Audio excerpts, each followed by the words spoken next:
Good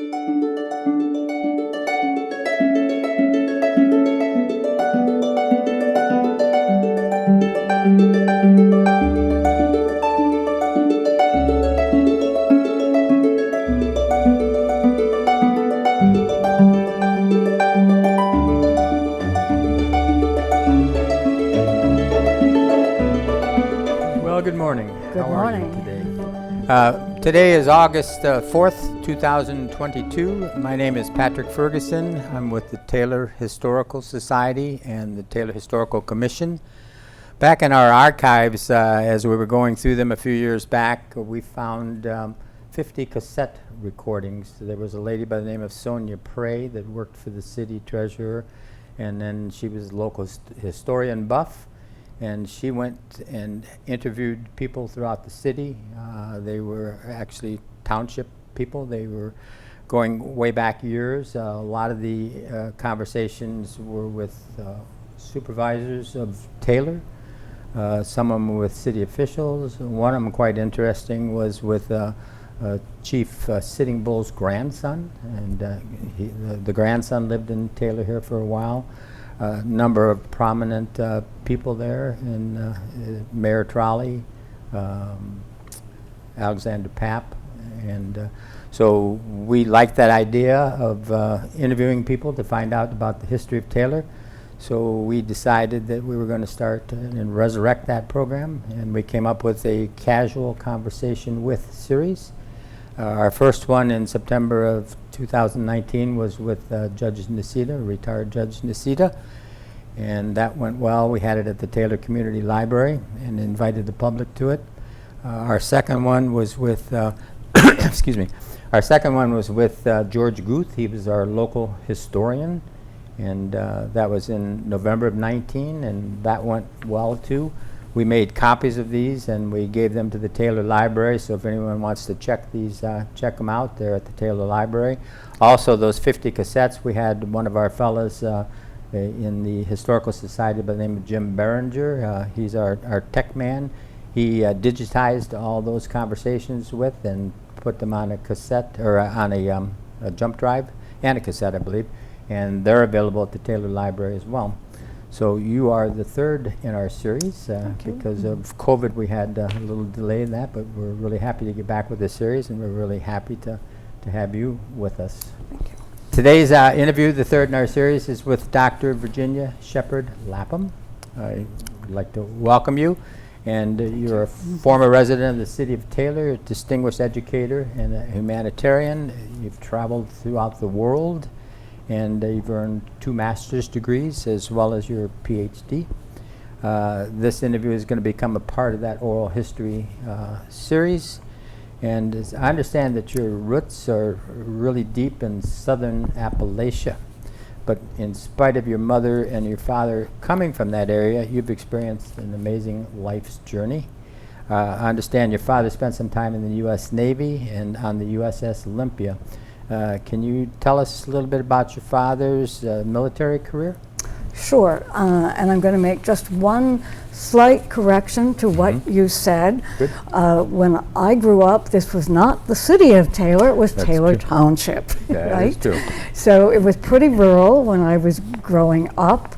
Moved here in 1934 after being born in Lincoln Park, and my yes, both of my parents were from North Carolina, from the mountains. They came at different times and met here. So my dad was in the U.S. Navy. He went in just at the end of World War I. You remember that World War I lasted only a year of our involvement. And so he was on the USS Olympia in the Mediterranean and the Adriatic seas for 18 months.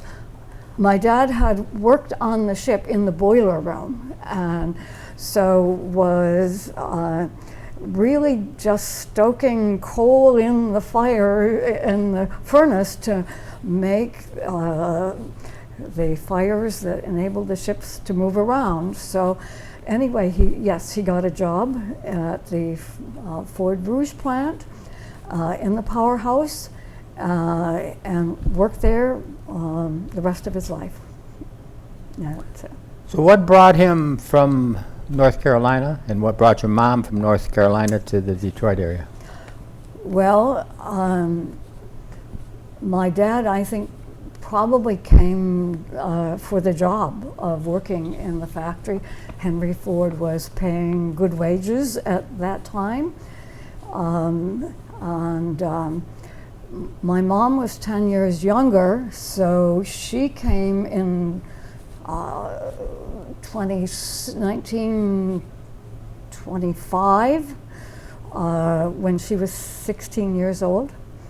And she met my dad, and they married when she was 18 and he was 28. And they met because my mother was living with her brother, who also worked in the Ford factory, and knew my dad. And so her brother introduced her to my dad, and that's how they met and married. Lived in Detroit for a little while, and then bought the house in Lincoln Park on Ferris Street. And that's where my older sister Wilma was born in 1927. Wilma was a twin, and her brother Elmer James only lived to be 2.5 months old. And then 4 years later, in 1931, on my sister's birthday, almost at the same time I was born, but things were pretty tough by that time because we were into the Great Depression. So I don't know if you want to hear a little bit. One of the stories that was told to me many times was that my dad had a job, fortunately, but wages were cut in half at that point. And then my dad got sick with rheumatic fever and was unable to work at all. And my birth was imminent, and my mother said she didn't have a diaper, she didn't have a shirt, she didn't have anything for me. And that someone who worked with my dad and who was, my mother always said, a third cousin of Henry Ford. I mean, Henry Ford was a very available, well-known person, but he, we used to see him various places, and he was in the powerhouse a fair amount of time. And anyway, his third cousin worked with my dad, and the men at the plant took up a collection, and it was something like $67 in 31 dollars that he brought to the house. And my mom was able to go out and buy diapers and shirts and everything that was needed for my arrival. Wow. So that was quite a story, I thought, right from the beginning. That, I was delivered by Dr. Lemon, who did home deliveries, and he delivered my older sister Wilma. He delivered my younger sister Mary Alice 3 years later. And then when I was 3 is when we moved to Taylor. So why did you guys move from Lincoln Park to Taylor? Well, my parents had bought the little house, if I remember correctly, right? Sometimes these are stories I've heard, that they paid $4,500 for the house, and even though they only owed $400, they lost it. And so they moved to Taylor to a rental. Actually, it was a much nicer house and a much nicer area, lots of open fields and stuff. It was a great place to be a kid. And that was where in Taylor? That was on Harding Street, near Morton View, and not too far between Ecorse and Wick Roads. Real close to the Johnston Elementary School. It's there just off of Morton View. There's a Johnson Elementary School that's there now. I thought it was Blake. There's Blair Moody is next. Blair Moody. Blair is the Moody one. is next to Johnson. Okay, Blair So Moody. they're both in that general vicinity. So that particular house has kind of got an interesting flow yeah, to it. it does. at this Because point. tell us about who the current residents are and how you met those current residents. Okay. I was visiting Michigan in 2001 for my Uncle Charlie's 80th birthday. And whole family was here. My mom, both of my sisters, my brother-in-law, everybody was kind of in town. So I had taken my mother to my niece's house and decided I was going to some friend's house on Kensington, and I decided I would go past the house on Harding and take a picture. It's now like 4 times, maybe 6 times bigger than it was when I lived in it, but it was painted now a color that was more like when I lived there. It was brown shingled when I lived there, and now it was brown instead of a bright turquoise. And so I was, parked my car, got out, and was walking around taking pictures from several sides. And this big burly man walked out of the house and walked toward me and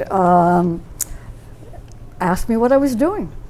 And Why are you taking pictures of my house? yes, well, I think at that, I had no idea who he was, okay? So I explained to him that I used to live there. Well, he got very interested in that, and I said, I actually have some pictures. I had just been in Cincinnati, and my aunt, who was visiting at whenever it was 36 or something like that, I had taken pictures, and I had had them enlarged. So I had some big pictures of the house in the 30s. Well, he was a history buff, obviously, and got really interested. And then I mentioned my age and that I had gone to Edgewood School. And he said, my mom, I was 70 at the time, and he said, my mom is 70. She went to Edgewood School. Did you know a Mary Nutter? I said, yes, she was in my class. And when we went to Greenfield Village and had the tintype pictures taken 4 at a time, we are in the same picture. Then I still have her picture. So then he got even more interested, and then I talked about living over at Van Born and Telegraph area, and he said, do you know Jack Hayden? Yes, I know Jack Hayden. And he said, well, he said, I'm going to call him up. He said, would you like to come to my house on Sunday for brunch? Sure. And he called Jack. Jack said he could come. And he said his mother would come. And then my sister Wilma went to school with Mary's older sister, Catherine Nutter, whatever her married name was at that time. He said, so anyway, we all got invited, and both of my sisters and my mother, my brother-in-law, all went to the house for brunch and met Jack Hayden. Well, what I didn't say was when I left, he gave me a little slip of paper with his name and phone number on it, and it says Cam Preby. I'm pretty sure I still have that piece of paper, right? So I got to where my sister Wilma and her husband Elmer were at friend's house, and I told them what had just happened, and my brother-in-law says, well, you know who that is, don't you? And I said, no. He said, that's our mayor. And then he said, or used to be mayor. I think he was something in the county by that time. In fact, he told me afterwards, he saw my Virginia plates, and he thought I was somebody from the government, from D.C., coming down, taking pictures of him for political reasons. So anyway, that's how I got invited to the mayor, to Cam Preby's house. Very, very nice man. Yeah, and that house is a fantastic looking house too. It's situated just off of Mortonview there on Harding Street, and it's one of those that very picturesque. But I thought that was really interesting that you not even knowing that it was the former mayor's Didn't even house. know when I accepted to go. Yeah, Yeah. right.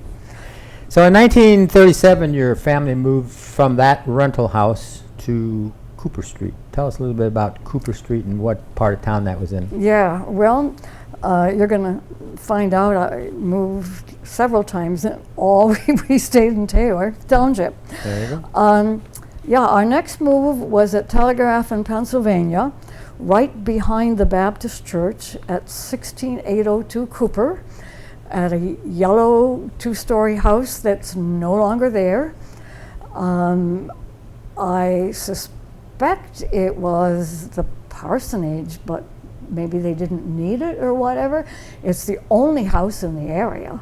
There are no other houses for quite a distance there. And that was quite a change because that was well water, sulfur well water that didn't smell very good. It was going to Sand Hill School, which was 2 one-room schoolhouses there, with Mrs. Caldwell for grades kindergarten through 3, and Mrs. Wood for grades 4 through 6. So Wilma was in one school and I was in the other. So we were there for a couple of years. Each school district had its own school board and made its own rules. And there were some rules at Sand Hill that my dad really didn't like. They decided my sister Mary Alice was 5 on June 14, and they said she couldn't go to kindergarten because you had to be 5 by June 1st. That was one of them. And then also, and again, I'm telling you what I heard that affected us was that my sister, older sister then, was in 6th grade, and what I always heard is that Mrs. Wood passed all the boys and failed all the girls. So anyway, my dad decided, even though they really hadn't quite saved up enough money to buy a house, they were going to do it. So that's when we moved to West Point, about as far north as you can get on at Telegraph and Van Born area. And in '39, bought a house there. So in that vicinity of Van Born and Telegraph, how many homes were in that area? Because that would be the northern central part of the Well, on township. West Point, our block had 5 houses. It was a lovely area with, a nice 2-story house and an empty lot, a 2-story house and an empty lot. We each had an extra lot. So 5 houses on the whole block. Were these new homes when you purchased it, or they had been existing? Or? They were existing homes. I don't know when they were built exactly. Okay. And then I think we were 3 blocks off of Van Born, and there were probably 4, 5, 6 houses all the way to Van Born. No other block was filled. They were just a couple of houses. And then I believe on Cornell and Syracuse were the next 2 streets, I think, and there are a few houses there. So looking at the layout of the land back in, this is 1939 when you bought the house, what did Taylor look like at that point? Well, the block of West Point that we were on, there was nothing behind us as far as you could see, and I think almost to Pelham, before there were a couple of streets in there that had a few houses, but nothing. It was just totally fields and just open land. So my dad put a garden in back of our house. I have no idea at this point, or maybe it was Mr. Tice who owned that land back there. But anyway, nobody was using it, so my dad put a garden back there. And I don't know if you want me to tell you one little story Sure. about, it's kind of out of. This is a casual This is conversation, casual so you okay. tell us. All right, and you can tell me to go back and fill in if you want. So in World War II started, right? And on December 7, after the Pearl Harbor was bombed by the Japanese, the next day, then FDR declared war. And then it was April 1st. My dad always talked about it being April Fool's Day when he was out digging up the land behind our house. He was going to put a garden out there. And he said that two men in suits and ties walked up to him and said to him, "You might as well stop digging, we're going to take your house." Oh. And my dad said, "What?" It's an April Fool joke, right? See? Sure, yeah. And they said, "Nope, we've got to build the road to the bomber plant, and it's going to come through this area, it's going to take your house. Wow. So you might as well get ready." Wow. And that is indeed what happened, that whole block of houses, that one block, they offered, they would pay for land a couple of blocks away and move the house there, or they would just buy it outright and we could go buy whatever. And that's when my dad and mom ended up selling the house. Well, they took it by eminent domain and bought the house on Kensington in Taylor Center. So now this is, we've gone from Harding to Cooper to West Point, and now we're at Kensington. That's where we stayed. Okay? So we could talk about that, or we can go back and.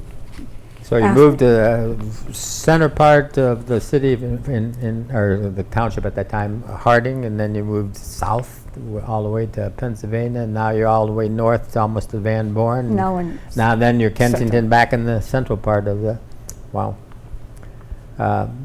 So that meant I went to Edgewood, then Sand Hill, then Edgewood, then Taylor Center. So 3 different grade schools. So when you were up there on West Point, what school were you attending then? Edgewood. Edgewood. And Edgewood is where I went to kindergarten, because when we lived on Harding, that's the school, and so I went to Edgewood for kindergarten, and then I went back for 3rd, 4th, and 5th. So tell us a little bit about schools back then. What like Edgewood? Edgewood was probably not around very long before you started attending it. How large? How many classrooms? Because these schools, they start out like Taylor Parks. They grew and grew and grew. And did Edgewood? Edgewood was not as big as Taylor Center, but it had 2 stories. I've seen pictures of it in the time that I went there. It was 2 stories, no other additions, and that I was. There must have been a surge of students when I went there for 3rd grade, because they had like an assembly room in the middle of the 2nd floor, and that became the 3rd and 4th grade classrooms at that time. And so I had Miss Dancer, a lovely young teacher that I even kept in contact with after I moved to Taylor Center. For 3rd grade, had Mrs. Phillips for 4th grade, and well, I was counting the classrooms. I think there were 6 classrooms on each floor, plus the multi-purpose room where they had the 2 classes. The basement is where the cafeteria was. Basement, wow. Yeah, they had a cafeteria there. Mr. Bingle was principal at that time. Well, my kindergarten teacher was Mrs. Campbell, Lucinda Campbell, who became Lucinda Burns, Mrs. Burns, and a principal of Edgewood, Yep. and a friend of the family, so that she even came to my mother's 80th birthday. We had that back in Taylor at the house on Kensington. Our friends bought my mother's house at some point, so the Watsons lived there, and we had my mom's 80th birthday there, and she even came to that. So that was kind of a long time friendship.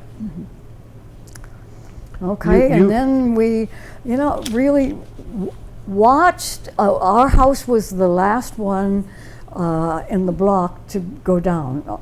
I watched the Tippery house being moved, I think, to Syracuse, and I remember the company saying, put a glass of water on the dining room table, we guarantee it won't spill. Wow. In the move. Wow. And so it was fun, seeing the house jacked up and put on these huge beam kinds of things, and then they just slid, kept putting more beams in front and sliding it along. And then watch, the crews were already coming in. There was nothing between West Point and Telegraph at that time. And that's where they started digging the big holes, and workers came with a few had trailers, and their wives and little kids were there. So we were still there while all of this was going on. Wow. And then our house became the office. It was between the strips of highway, so it became the office for the crew. And they built this road to Ypsilanti. And what they call that road? They called it the road to the bomber plant. That's all I remember. See, I never realized, and it's where the current day I-94 is. I-94. And I never realized that there was a road leading to the bomber plant. That was all part of the war effort, right? And that was a big deal. Well, and actually, it was because of the war that my parents were able to buy the house on Kensington. It was a nice house with an acre of land. It was, the neighborhood was not the same like on West Point, but it was a comparable house, maybe even nicer. It was a brick mason who lived there. The family lived in the garage. There's a brick 1.5-story garage while they built the house, and it's got all sorts of really nice, appropriate things, the coal bin, the milk chute, all the kinds. Did it have an incinerator in the wall in the basement? Because my current house, built in 1939, had an incinerator, and I didn't realize that this incinerator was there until I pulled the paneling back. And nice cellar for canned goods, but also the stove was coal when we moved in, so it had the coal chute, right? So all the important things at that time, and but the people moved after just building the house. It was only a couple of years old, because they were afraid of living so close to the bomber plant that would be getting bombed and that when the planes would be leaving, that they would be dropping them as they left and would drop them on our house. So they moved back to southern Indiana, Missouri area, and my dad got a deal on that house. He was able to pay cash for it, since the state paid him cash now for the other house. And he made a little bit of money on that house. He did. For eminent domain, people think of it being bad, but for him, I think in some areas it might be. I don't know, but yeah, they just gave him a lump sum. Here you're moving. It's everything. You have to take care of moving. You have to do everything yourself, but we'll give you a lump sum. And I remember my dad saying he always heard that if you argued with the state that they would then decrease the amount offered. So he took what they offered, right? Which was really good. So then he had a house, a nice house with no mortgage. Can't beat that. Yeah, he had to borrow a little money, I don't know, a couple of thousand maybe, to be able to buy that. But he probably, in 2 years or less, paid it back, and then he had that house. So, my dad was a very hard worker and did very well. He had almost no formal schooling, probably less than a year total, but obviously was able to learn and became a first-class engineer, became a foreman at least by 39, and a superintendent of he was the relief superintendent of the whole powerhouse. When he was in his 50s, and then unfortunately had a heart attack at 58 and died. But he worked hard. And did you take after your mom or your dad, or a combination of both? Both. Both? I'm sure both of them. They both had good hearts, and they both were concerned about other people. My dad, I remember he was just crushed when the Taft-Hartley law was passed that said, because he was very involved with the union, very supportive of unions. My mom worked for they had a women's something for the union that made sandwiches when the men had strikes and stuff. But because my dad was a foreman, then he was considered part of management, Yep. right? And you can't belong to the union if you're part of management. Right. So he had to, he had to give up his job unless he quit the union. So that was hard for him. But always sympathetic with the working person, the working man in those days mostly, but then, and then my mom got it. My shy little mom who, married at 18, had a really much harder life in North Carolina mountains than my dad did, because her dad drowned when she was 7 years old. She had to drop out of school and take care of the younger kids. So she really had a tough time growing up with lots of issues. But now she's happy. She's never thought she would live in a house that nice, but she's shy. She's really, always the shy person. Somehow she, so 42, we have moved to Kensington. The war is still going on. I'm at Taylor Center School. Wilma is at Melvindale High School. Taylor didn't have a high school. If I was Mary Alice is 3 years younger. And my mom and her friend Sally Loftus, I have no idea how this got started, but they took training in how to run machines, lathes, and that sort of thing at the shop at Roosevelt High School in Wyandotte, where I later graduated. So, in fact, I'm going to ask their historical society if they know anything about the training that was done there during the war for women.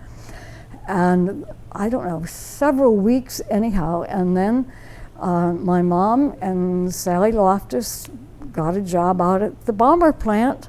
And so they carpooled the last year of the war. My mother worked. And my son was just telling me, not Rosie the riveter, she ran a lathe, and that Nora the machine operator, right? And so David was just telling me that you had to be pretty smart and you had to have good coordination to be able to run a machine like that. So that made me feel good about my mom that she was able to do that. Great. And she just felt, she would talk about how now they had enough money that they were able, that she went out and bought all three of us girls winter coats at the same time over at Montgomery Ward's Montgomery on Ward's. Schaefer in Michigan. Yeah, in I Dearborn. remember that? Yep, I remember Okay. that. Not there anymore, but that was a big thing. That's Yep, okay. us Well, living in Taylor. That was our Montgomery Ward's there. yep, well, that's where, I have a picture, I have a picture of me Oh. in that teddy coat, they called them, and it had some sort of fake fur, and of course it had green trim, because everything I had to get was green, including my first car, but anyway, so lots of moving around in Taylor. So going back to your house over on West Point, you had a neighbor there that was friends with Henry Ford. Tell us about him coming to Well, your I neighborhood. didn't know terribly much about Mr. Tice, just he lived there. He and his middle-aged single daughter, almost, I was telling you earlier about when we lived on Harding, and the people who owned our house were Mr. Kaiser, who lived in the log cabin on Clifford Street. Clifford Street, and with his daughter, a middle-aged single woman. So it seemed pretty reminiscent. There's Mr. Tice and his daughter. But when somebody then, Jack Hayden is the one that told me then that Henry Ford used to come putting in his Model A to visit Mr. Tice. They were friends, and even Jack Hayden got to know him well enough that he went to his funeral. So, Henry Ford was seen around fairly often in his Model A. Yeah, that Tice name is fairly familiar to us now. We ran across the Tice family, and they owned a sawmill over by Hand's Corner, and it was a sawmill that we really didn't know a whole lot about, but one of the family members came in and talked to us and provided us with pictures and stuff. So I remember that- going over to Hand's Corner. They had a nice skating rink there too. Oh, do you? And my sister Wilma had friends, almost remember their names, that lived there, and she visited, and also go ice skating there. Yeah, there was a big body of water there, because we've got some pictures, aerial photographs in 1949 that showed this big body of water where the current Atlas oil is. And then a little later on there was a picture like in 1951 and then in 1954, and that body of water disappeared, and then all of a sudden you see to the south of it Fairlane subdivision going in. So we often wonder what happened to that body of water. Yeah. It's like they must have drained it or something. And also back in Taylor's history around the Gardner White, there used to be, coming down Telegraph Road, there was on the 1876 maps, you can see it goes around in a circle and then it comes down, and there was an Indian mound that was there, and there was an Indian village that was right along just south of Hand's Corners, and we've got some on these cassette tapes and that. There's one of the fellows talking about that when they were building the railroad, they went to the Indians and they traded horses, because those horses were the ones that were pulling those railroad ties and stuff there. So we do have evidence that the Indians did live in Taylor. And then even down further Telegraph Road, down around North Line, there was Indian mounds that were found there. That's great. Yeah, with some the bones, and then they relocated those bones. And then in talking with Jeff Drutches, who's the pastor at St. Yep. Paul Church, there was one of the people that belonged to the parish there that was excavating over around Pennsylvania, just west of Telegraph, and Wayne County came in and stopped them. They were digging sand for I-75 coming through there, and they stopped them when they came across the Indian bones there too. Good. So these, Good. but we're not So- sure what happened to those Indian bones. We think Cranbrook got involved, and they could be possibly at Cranbrook. That's another interesting line that we like to follow Yeah, up. but Taylor, we need to look at our American Indian history. That would be great. Yep. Looking back in the 40s, what do you remember, like where did people shop? Well, I've already said one place that we shopped. We shopped for groceries in Allen Park at Borbely's. There just was a grocery store there. It was pretty good size for that. I mean, it wasn't like a supermarket, but it was pretty big. And when my dad would get paid every 2 weeks, then there would be lots of groceries that come in and from Borbely's. So. That's quite the journey back at the time, though, to come from Telegraph over to Allen Park at that time. There's nothing I remember. Nothing in Dearborn. It was Dearborn, Wyandotte, or yeah. There. So no conveniences like today. I mean, actually, then at Mortonview and Goddard, there was Kester's, and that was like a meat market. Particularly had.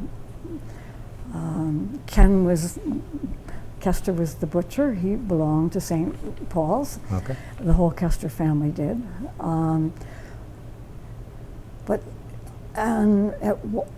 Coates had a market on Van Born, a small one at one time. So there were small things in between, but we were Taylor Township. We lived in the country, right?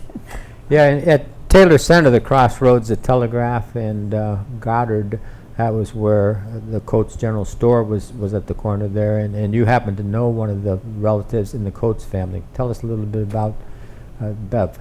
Okay, I'd be happy to tell you about Bev Carey, who became Gall, last name Gall, and then Goodell. Goodell. Yep. Okay. Bev and I and Annie McIntyre and Barb Dysart were the 4 teenagers that just kind of went around together. And Annie, they were all 1 year older, and Annie was 2 grades ahead, and she was able to get her family cars, so she was kind of the driver. She and Bev, now 92 years old, are living in retirement places, and I still get to talk to them and visit them. So Bev's mom was the Coates, right? Bev's mom was the Coates. Yep.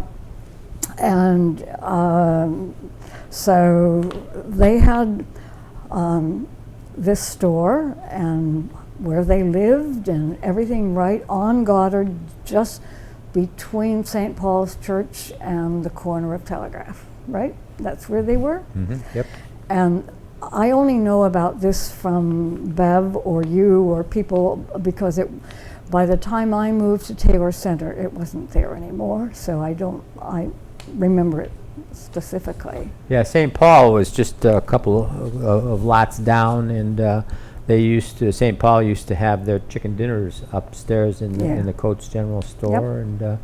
And at St. Paul there's some pictures of that. And what I want to just mention to you is that Bev's sister Marge was a bit of an artist, or she was an artist later, but she did a little booklet of the story and pictures that she drew of that house and everything you were asking about the inside. Oh, that was Bev's sister, eh? I didn't realize that. That's Marge, yeah. Okay. And so I have copies of some of it. I've seen the whole thing, and I have the address where you can at least ask her kids if you could have a copy for the historic society. Yeah, because I've seen the picture. There's a picture of the store that she'd painted or something too, and yeah, that's drew, good. I think more. Yeah. We'll have to follow up on that one there. Okay. So, did you attend church growing up?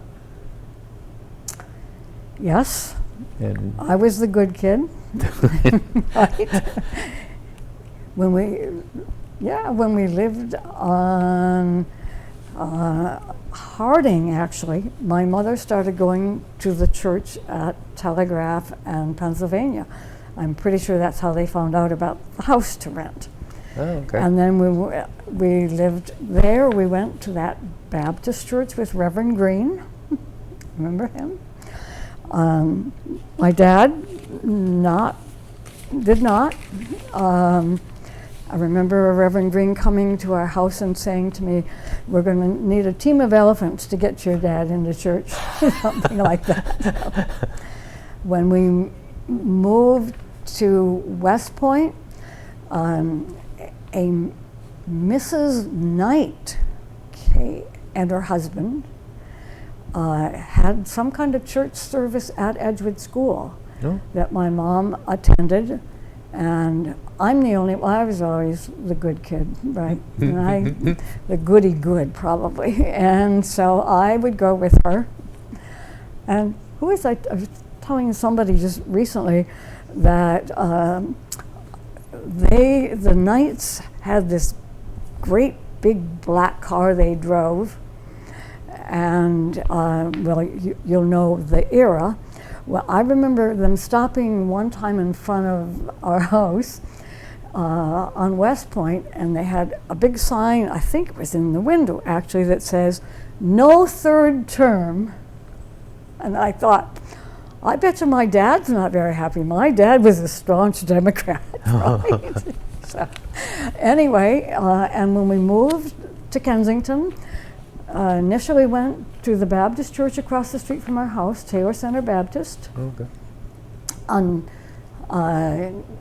Till I was 14, after I graduated from Taylor Center. I really loved Reverend Kuhlman, who was the teacher, right, my teacher, and ended up deciding to go to that church. So I went to St. Paul's, was married at St. Paul's. 1955 is when you were married, right? Yep.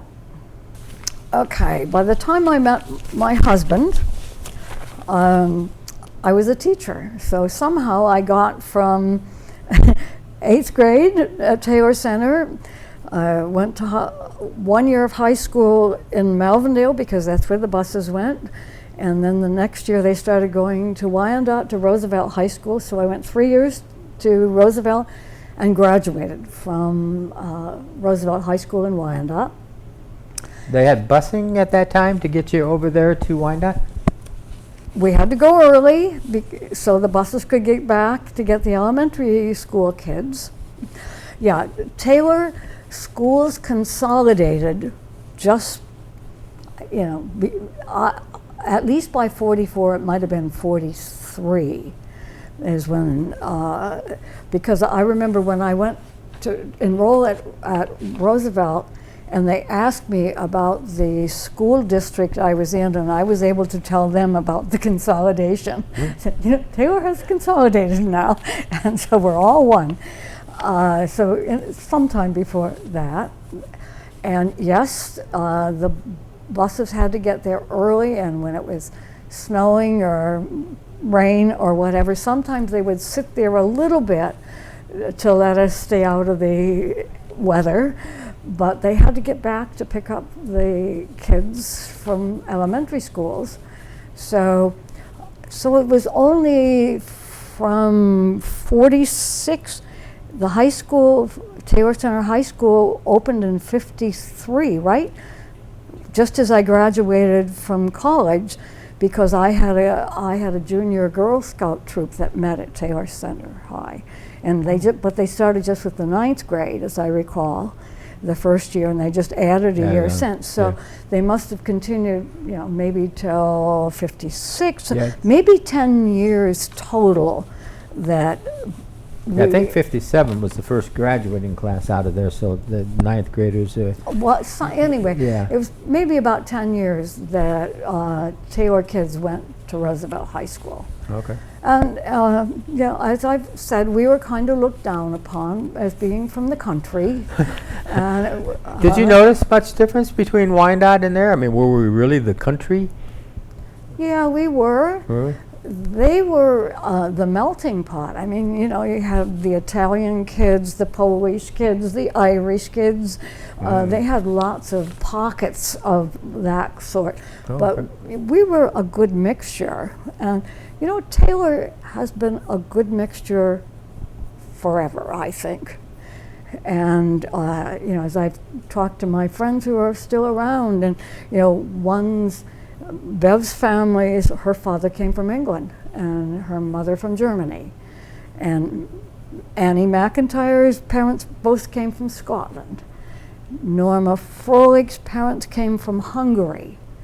My parents came from Appalachia. And, you know, we're all people, right? And that's kind of what we learned in Taylor right from the beginning, that I think has stood me in good stead worldwide.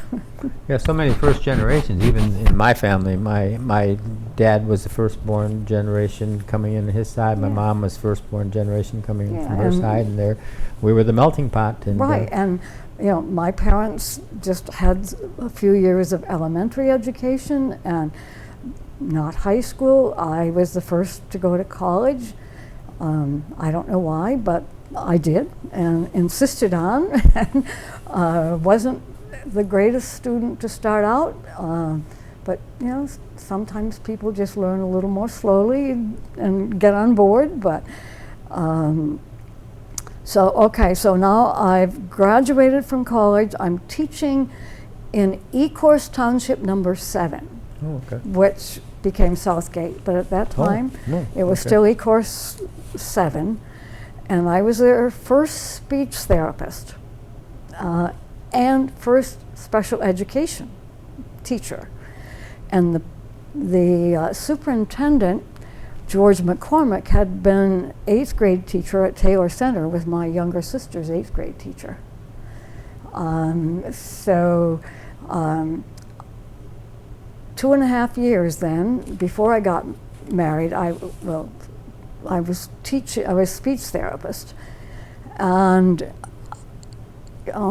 no matter what kind of special needs a kid has, it almost always shows up in their speech.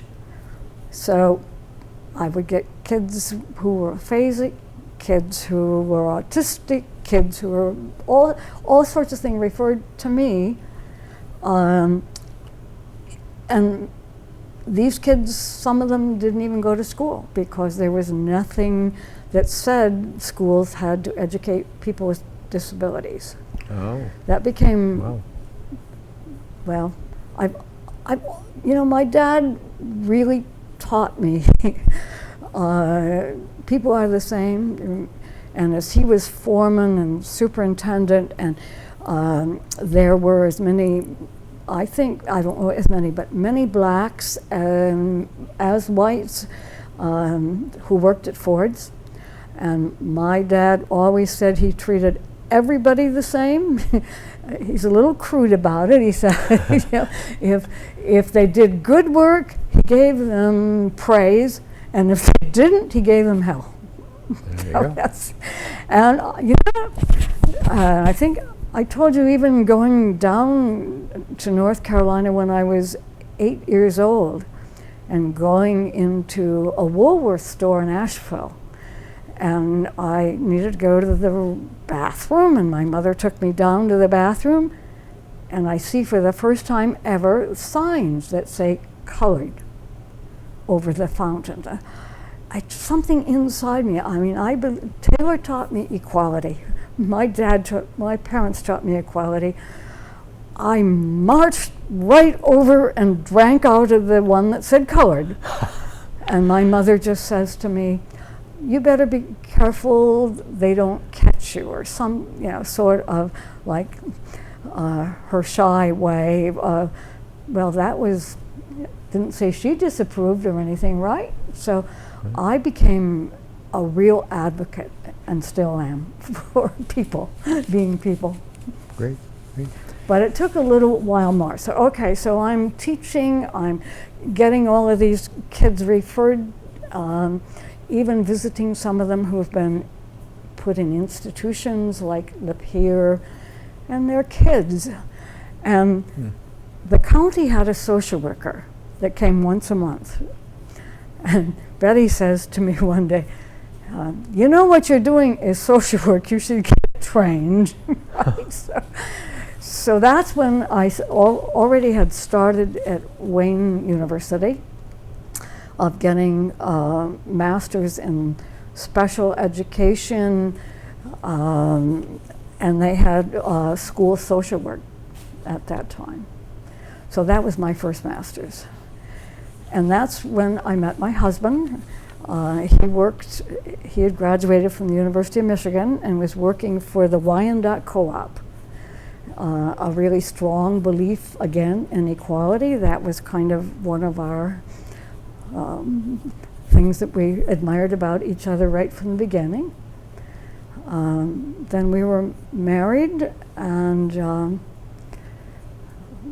went to do 2 years service in another country. We signed up with the Mennonites to do, my husband was his alternative service, and we were sent to the Middle East, and that's where we ended up staying 7 years, and 4 kids later, right? Wow.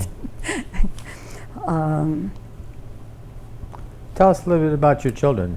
You had how many children altogether? Well, then we had a 5th one in Ann Arbor, but the first 4 were born in the Middle East. David, right there, was born in Jordan at a place called Ajloon, and it's actually biblically the forest of Gilead. Okay. So David has always been our balm in Gilead, Yeah. right? Yeah, that. And then we went to Amman for a year, and then we went, sorry, to, do you want me to do that again? No, that's fine. So, Keep going. whatever, it's casual, right? Yeah, there you go. So, okay, then we moved over to the West Bank and lived in the town of Hebron, which is biblically the town of Abraham, where Abraham pitched his tent under the oak tree at Mamre, all that. Wow. Well, the next child is Susan, and we lived in Hebron, but she was born in Jerusalem at the French hospital there. And then child number 3 was born at home. We had 2 American doctors working with us at the time, so just delivered at home in Hebron, and that's Fred. And then a little surprise, we going to go home on leave for a little while, and I'm pregnant again. But I had already agreed to go to Wyandotte to teach for the year we were to be home. So Thomas, born in Jerusalem, was 4 weeks old. I brought 4 kids, 6, 4.5, 2, and 4 weeks. Wow. And moved back into our house in Allen Park. And started teaching, right? So. Now, you were originally just going over there for 2 years? Yep. Kind of stretched it a bit, huh? Yep, we did, to 7 years. Yep. You know, and that's a real, I've already talked about believing strongly in justice and equality and, you know, all the things that our Constitution tells us and we believe in, right? Mm-hmm. So, yeah, it's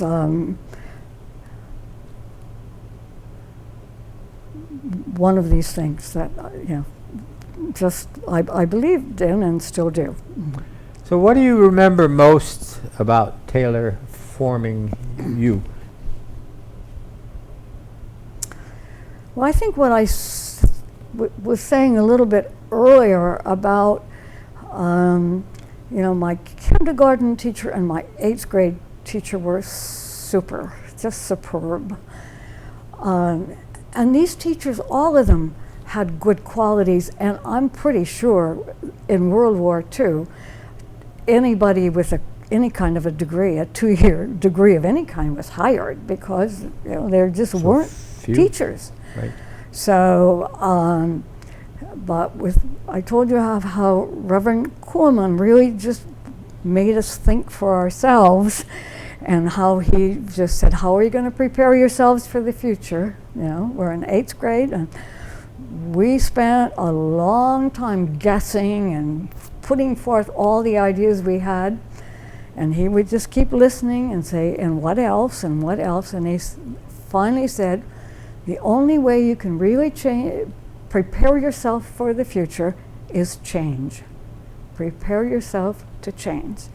Life changes. That has been such a help to me. You know, I remember that. So I think, you know, I certainly had to learn some flexibility, going to 3 different schools, moving 4 different places. It wasn't that I could, you know, become complacent. I learned to make new friends, right? Right. Going to college was a big deal. It was a huge step. And I learned,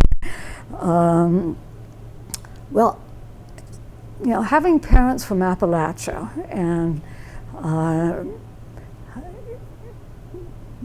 some of my classmates used to tease me about my mother didn't speak right. Oh, really? Oh, yeah. And maybe, you know, I think we all need to have a little bit of discrimination against us to really understand what it feels like, maybe. Mm-hmm. So then when I started college, there was a lecture on Appalachian speech. And my roommates and others came. It was a big lecture that was repeated many times, and my roommates heard it before I did, and they came back to the dorm and said, Jenny, the lecture today was like, they talked just like you. I was shocked. I said, okay. Poor grammar. I mean, I could pass a test in grammar, but I didn't know, I wasn't using proper grammar or proper pronunciation, etc. So I would just say, okay, you tell me when I'm doing this. I had to have an awareness. Sure. It happened pretty quickly that I caught on and realized what I was doing, and instead of saying, you know, she don't and he don't, and that kind of grammar, which I thought was normal. I probably still make some mistakes, but generally I learned to do better. Well, I think you have a very, very great, I guess they call it dialect or whatever, and you don't seem to have any southern dialect, but coming from, you know, living with parents that come from Appalachia, I would think that, you know. But I also don't have the Michigan twang, so. And see, we don't even notice that twang until you go out of state and they know where we're from. Right.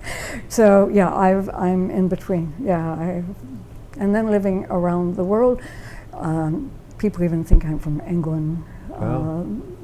Very different places, but. Well, I do need to commend you though, because you're 91 years old and your memory is just so pinpoint perfect. And well, it depends on which era we're talking about. Right. Yeah, I mean, if when I turn 91, I just hope I have the same faculties that you do, because you do a really, really I'm great very, job. very fortunate, yeah, in that regard. That some good genes somewhere, because, I mean, I do try to eat healthy and exercise and do what's recommended, but none of that I think would work if we didn't have the genes. Speaking of genes, tell us a little bit about the genome aspect in your life there. Okay, so to get to that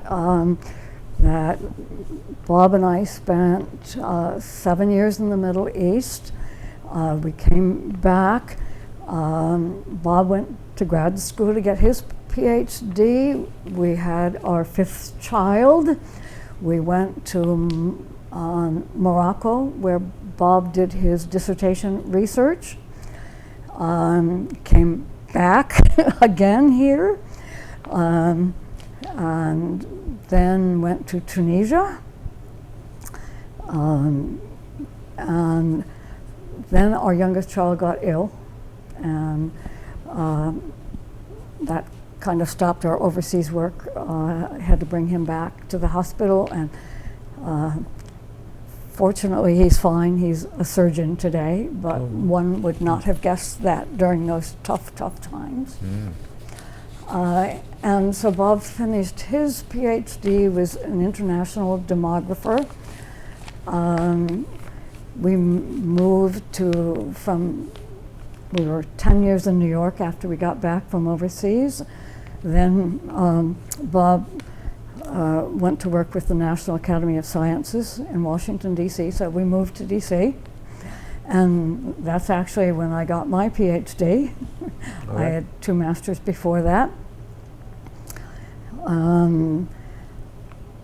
So then, after I got my PhD, I went to work for Georgetown University and the Department of Pediatrics, Child Development Center, and my second master's and my PhD are in social work. So I was head of social work for child development. And then I went to St. Paul's, but my husband was a lifelong Methodist, so after we married, actually we had a Methodist pastor marry us at St. Paul's. Oh, okay. A friend of both of ours. So I became Methodist, and now in New York and now also in DC, and I'm being asked to serve on a genetic science task force of the Methodist Church nationally. There were 11 of us that went around the country holding hearings on what was coming. And what was coming was the Human Genome Project. And there were very few people involved, or very few people who knew about the Human Genome Project at that time. I just learned a lot, and then I kept saying, well, somebody should be telling people like me, a health professional working in a medical center, what's coming. And somebody should be telling people who have a genetic diagnosed, we all have genetic conditions, but a diagnosed one, what's coming.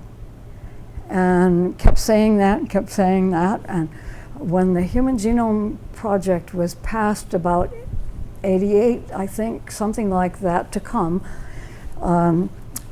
the first time ever for a science project, the US Congress decided to look at what we were doing while we were doing it, instead of developing the atomic bomb and then saying, oops, what did we do? And how are we going to harness this? And what do we do? So they allocated 3% of the funds for the Human Genome Project, which was to look at all the genes in the human body, to map all the genes in the human body. They had 3% of the funds for the ethical, legal, and social implications, ELSI, E-L-S-I. And so people kept saying to me that, why don't you apply? Why don't you get some of this money? And now that I learned what was coming from the Methodist Task Force, I was 2 years, we were going around the country holding hearings, learning a lot, getting to meet all the people, including Dr. Francis Collins, who was at the University of Michigan, who was a big name in the field already, very big name, because he had discovered the gene for Huntington's disease. 10 years it took him, but his team at the University of Michigan. So, okay, so anyway, I kept saying, somebody should, somebody should, somebody should. And one day I said to my friend Joan Weiss, who was head of an umbrella organization of genetic support groups.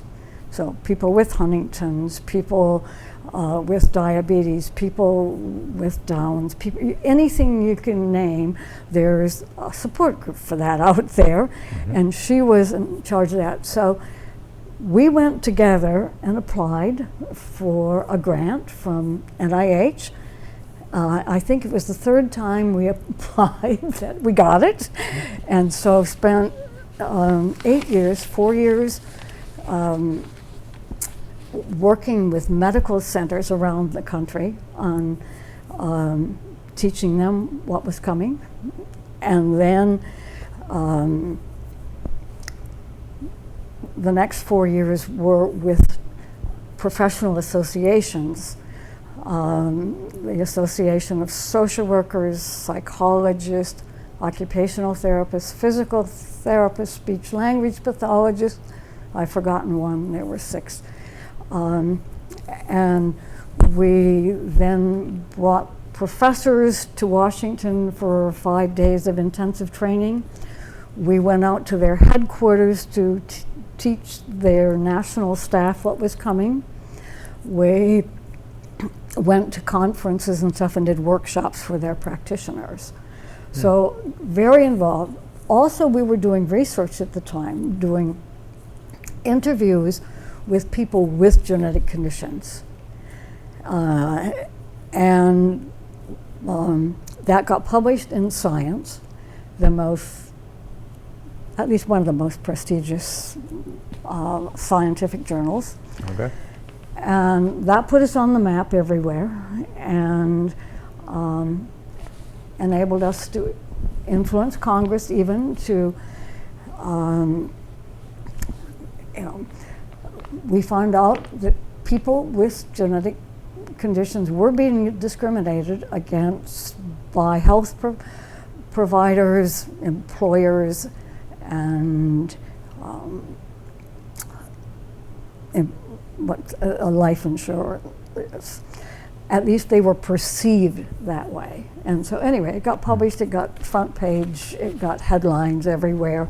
Wow. So that influenced Congress at that time to not, the big concern is on discriminating against people because of pre-existing conditions. Yeah. If you have something ahead of time of the insurance, then insurance doesn't, well, we need to do something about that in this country anyhow to do better insuring people for health, Right. in my view.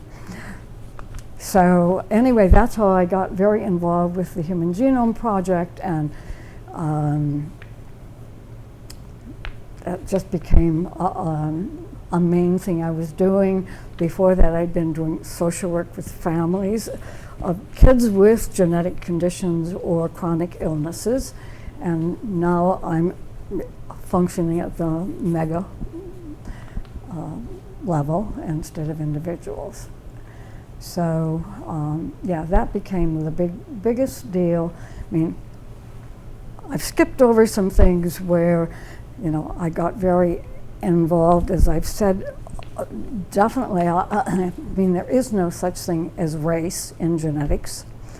That's a social concept that we discriminate on the basis of whatever, but it's, we're all alike underneath here. And this is what I believe pretty firmly.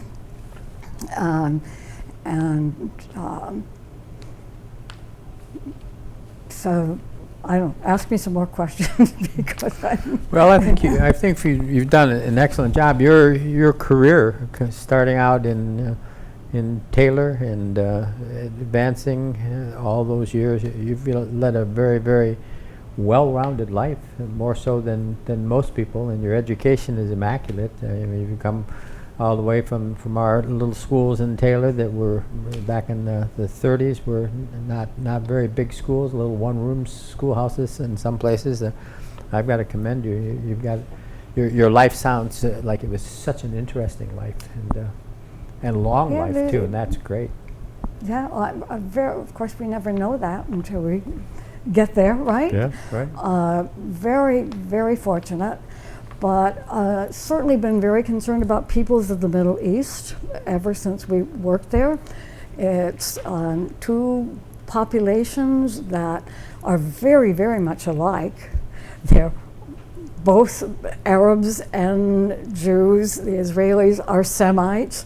They're all, were back there 1,000 years ago in that land, and now it's unfortunate that there's a very uneven playing ground, and I'm very supportive of Palestinians. In fact, now that I'm old and don't do as much advocacy, or I still do writing, but I host Palestinian students from Lebanon, from Jordan, from Syria, from the UAE. Started 10 years ago. These are students who are making a big contribution to the U.S. They are all brilliant. They have 4-year scholarships to U.S. colleges. And I host them during summers and holidays, and sometimes I have 2 now who have already graduated, and now they can stay a year to 3 afterwards, depending on their majors, and work in the U.S. And so I've got 40, 50 more. I call them kids. They're students. They're just had a 10th anniversary. So anyway, I share my home in Vienna, Virginia with students, and it's a great benefit to me. I credit them with kind of just being the youthful part of my existence. It's contagious. I mean, here are these smart, They keep you young. yeah, kind of thing. Right. So, and I'm still committed, as I've said. I've worked on race relations. I believe in gender equality, and very active on LGBT. Believe in whatever one's sexuality, they're still people and still deserving of everything that everybody else gets. Then I was with the genetic discrimination, very involved early on with education for kids with disabilities in the state of New York and nationally. Worked on Public Law 94-142, others. So I've been an advocate. I kind of just have this need maybe for people who can't speak for themselves or write for that I try to be a voice for them, or try to be just an advocate. And